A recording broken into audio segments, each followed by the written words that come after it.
UP triple SC की ओर से exam कराया जाता है पीईटी। 25 लाख से ज्यादा अभ्यर्थी यानी कैंडिडेट इस एग्जाम से जुड़ते हैं। इस एग्जाम को पास करने वाले लेखपाल, ग्राम विकास अधिकारी, जूनियर असिस्टेंट फॉरेस्ट गार्ड, सहायक लेखाकार जैसे पदों पर चुने जाते हैं। 6 सितंबर और 7 सितंबर को 2 पालियों में ये एग्जाम कंडक्ट करवा दिया गया, लेकिन जिस तरीके से कंडक्ट करवाया गया है और जो तरीका अपनाया गया है उससे लगता है कि छात्रों के संघर्ष के साथ सबसे बड़ा मजाक किया गया है। उसकी कुछ मिसालें मैं आपको देने जा रहा हूं। आजमगढ़ गृह जनपद के छात्रों को शाहजहांपुर भेज दिया गया। छात्र बता रहे हैं कि शायद ऐसा पहले कभी नहीं हुआ, और जब छात्र एग्जाम देने के लिए बसों में, ट्रेनों में सफर कर रहे थे तो उनके पास एक फोन आता है आयोग की ओर से कि आपका एग्जाम सेंटर अचानक बदल दिया गया है। छात्र एकदम होश उड़ जाते हैं छात्रों के। उनको लगता है कि अचानक से एग्जाम सेंटर बदल दिया गया, कोई फेक कॉल तो नहीं है, कोई मजाक तो नहीं कर रहा है। तो छात्र पूछते हैं कि ये क्या कोई मजाक किया जा रहा है, हम कैसे माने कि ये ऑथेंटिक कॉल है, वेरीफाई कैसे करें। तो जवाब मिलता है कि आपको पीडीएफ फाइल जो है वो मिल जाएगी, एग्जाम सेंटर से जुड़ी हुई। नया एग्जाम सेंटर कौन सा है वो आपको ईमेल के जरिए मिल जाएगी। कुछ वक्त बाद ईमेल भी आ जाता है। अब शाहजहांपुर कोई नोएडा, गाजियाबाद या दिल्ली तो है नहीं, कनेक्टिविटी की बदहाली वहां है। अब कुछ छात्र जब शाहजहांपुर जाने के लिए लखनऊ पहुंचे तो कैसरबाग बस अड्डा है वहां लखनऊ में, वहां कहा गया कि कोई बस शाहजहांपुर नहीं जाती। तो छात्रों ने कहा क्या करें, तो जवाब मिला सीतापुर चले जाओ, वहां से 90 किलोमीटर के आसपास है शाहजहांपुर, कोई प्राइवेट गाड़ी बुक कर लेना। तो फिर बाढ़ आई है तो सेंटर बदलने क्या मतलब है फिर जब करने के लिए? सीतापुर चलेगी, सीतापुर, हाँ सीतापुर बढ़ जाओ तो शाहजहांपुर अंदर भी नहीं मिलेगी फिर? शाहजहांपुर गाड़ी ही नहीं जाएगी, मिलेगी बाहर चलेगी। बाहर चलेगी तो सबसे पास में कहाँ उतारेगी कि हम लोग अंदर मिल जाए ना? यार सीतापुर तक चलते हैं, देख रहे हो सीतापुर से सीधा वही रूट है। जो भी जाएगी लखनऊ से वो भी सीतापुर होगी।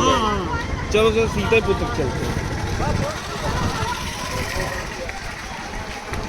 एक छात्र के संघर्षों का ये मजाक नहीं तो और क्या है। इसके बाद शाहजहांपुर की तस्वीरें सामने आई। पता चला कि शहर का एक बड़ा हिस्सा जलमग्न है।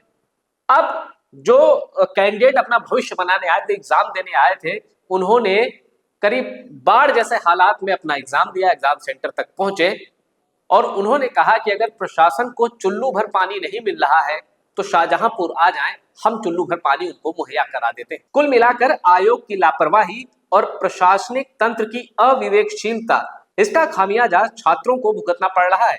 जो छात्र पढ़ाई के साथ साथ पैसे के फ्रंट पर भी जंग लड़ रहे हैं, उनके लिए करीब आधे हजार किलोमीटर से ज्यादा दूर सेंटर दे देना ये किस तरह का मजाक है, ये समझ के बाहर है। मतलब सिलेक्शन से पहले छात्रों को इतना दौड़ाया जा रहा है, इधर चक्कर काटो उधर चक्कर काटो, बस ट्रेन। मतलब ऐसा लगता है कि आयोग चाहता है कि जरा उनका एक फिजिकल टेस्ट भी हो जाए और उनकी आर्थिक स्थिति क्या है उसका भी जरा एक मुआयना कर लिया जाए। जितना सफर, ये जितने पैसे खर्च हो रहे हैं ना, इसमें एक गरीब छात्र कम से कम अपना महीना काट लेता है, जितना आपने उसको एक एग्जाम सेंटर तक पहुंचने के लिए दौड़ा दिया है। और ऐसी शिकायत सिर्फ आजमगढ़ से शाहजहांपुर जिनका सेंटर गया है उनकी नहीं है। आपने वीडियो में सुना कि छात्र क्या कह रहे हैं। जी आपसे रिक्वेस्ट है, इतना दूर हमारे सेंटर व कहा भेजा 600 किलोमीटर यदि का मार्केट की एग्जाम है बरेली गगर सुल्तानपुर से भी देखा है, इतना ज्यादा लड़के स्ट्रगल करता है। कुछ लोग तो ये कह रहे हैं कि चूंकि उत्तर प्रदेश अभी किसी चुनाव की दहलीज पर नहीं है, इसलिए छात्रों की फिक्र किसी को नहीं है। लेकिन यही छात्र जब फर्स्ट टाइम वोटर बनता है तो अपने वोट की ताकत, एक वोट की ताकत क्या होती है इन छात्रों को पता है। आप जब उन बसों में या उन ट्रेनों में सफर करेंगे जिसमें ये छात्र सफर कर रहे हैं, मेरे पास ऐसे कई वीडियो आए हैं जिनमें ये छात्र अपनी नाराजगी जाहिर कर रहे हैं सरकार के प्रति, शासन के प्रति और आयोग के प्रति। लेकिन यह भी सच है कि कई जगह ये एग्जाम बड़े पीसफुल तरीके से कंडक्ट करा लिए गए, बहुत शांति से करा लिए गए और 3 लाख से ज्यादा अभ्यर्थियों ने ये एग्जाम छोड़ा है, जो करीब कुल कैंडिडेट का 22-23% बैठता है। अब इसके पीछे कड़ाई भी एक वजह है कि भाई जांच बहुत अच्छे तरीके से कोई नकल न कर पाए। लेकिन जो ये दूरी है ना, आपको सेंटर इतना दूर दे दिया गया, वहां तक जाने में छात्रों का ऐसा संघर्ष है, कुछ वजह ये भी हो सकती है। हालांकि उन छात्रों का नंबर बहुत कम होगा। अब जैसे मैं पढ़ रहा था कि आगरा के कुछ सेंटर्स में लोग कह रहे थे कि जिन्होंने एग्जाम दिया उन्होंने कहा कि प्रश्न पत्र जो था आसान था, लेकिन ये एग्जाम सेंटर जो दूर किया गया इससे बड़ी दिक्कत हुई, और जब एग्जाम सेंटर पे पहुंच गए तो जब बैग जमा किया वही बैग वापस लेने में 1 से 1.5 घंटे लग रहे थे। लेकिन फिर भी कुछ ऐसे छात्र हैं जो सवाल उठा रहे हैं कि भाई जो ये नंबर आ रहे हैं कि जिन्होंने दोनों पालियों में एग्जाम नहीं दिया है, जो 3 लाख से ज्यादा के छात्र हैं, इनकी परीक्षा छूटी है या छुड़वा दी गई है।